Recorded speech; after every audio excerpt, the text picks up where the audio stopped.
Let's get right into it. Number 8. The Salem witch burnings. So, you know how everyone thinks the Salem witch trials involved burning people at stakes? Yeah, that never happened.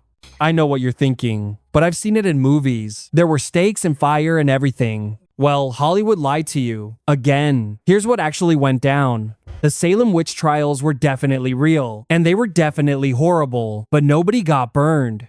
Instead, they hanged people. 19 people to be exact. And one guy, Giles Corey, was pressed to death with heavy stones because he refused to enter a plea. Which, by the way, is probably way worse than burning. Imagine having stones slowly crushing you to death while you're just laying there. Several others died in jail while waiting for their trials.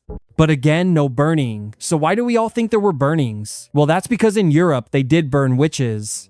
It was their go-to method for dealing with supposed witches. But in colonial America, they followed English law, and English law said, witches get hanged, not burned. Number 7. The Flat Earth Myth. You've probably heard this one before. Back in the Middle Ages, everyone thought the Earth was flat, and Columbus proved the Earth was round. Well, I hate to break it to you, but that's complete nonsense. Here's the thing. Educated people have known the Earth was round since ancient Greece. We're talking about guys like Pythagoras and Aristotle figuring this out over 20 years ago. The ancient Greeks even calculated the Earth's circumference with surprising accuracy. A mathematician named Eratosthenes did it using nothing but shadows and some basic math, and this was in 240 BC. So why do we think medieval people believed in a flat Earth? Well, this myth actually started in the 1800s. Some writers wanted to make the Middle Ages look super primitive and dumb. They basically went, look how stupid people were back then. They thought the Earth was flat, not like us modern smart people.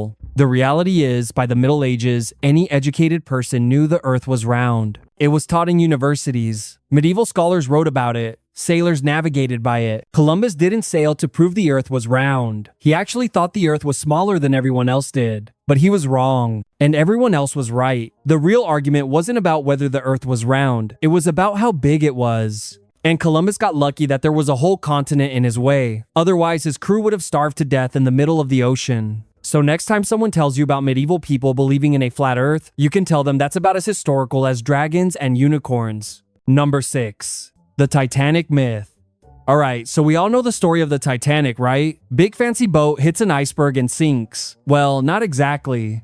The Titanic sinking wasn't just a case of, oops, we hit some ice. It was more like a perfect storm of screw-ups. First off, let's talk about the boat itself. The steel they used to build it was basically the dollar store version of what they should have used. When it got super cold, that steel became more brittle than your grandma's sugar cookies. So when they hit that iceberg, instead of bouncing off like a rubber ball, it cracked like an egg. Then you've got the crew being, well, kinda stupid. They got multiple warnings about icebergs in the area.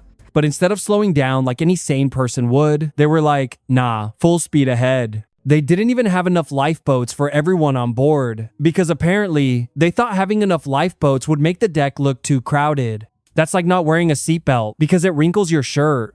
So yeah, while the iceberg was definitely part of the problem, it was more like the final straw that broke the camel's back. The Titanic was already a disaster waiting to happen. It just needed a push. Number 5. Napoleon being short. You've probably heard that Napoleon Bonaparte was a tiny, angry man with a huge ego. Maybe you've even heard the term Napoleon complex to describe short people who act tough to make up for their height. Well, turns out that's completely wrong. Napoleon was actually around 5'6", which is 168 centimeters. That was pretty average for a French dude back then. So why do people think he was short? Well, it's actually pretty funny. See, the French and British used different measuring systems back then. The French inch was longer than the British inch. So when the French said Napoleon was 5'2", they meant in French inches, which is about 5'6" in modern measurements. But the British saw an opportunity to mock their enemy. They started making cartoons of Napoleon as this tiny, angry man. And the propaganda worked so well that people still believe it today. It also didn't help that Napoleon's personal guards were all super tall guys. So standing next to them made him look shorter than he actually was. But yeah, Napoleon wasn't short. He was just surrounded by really tall dudes and got dunked on by British propaganda.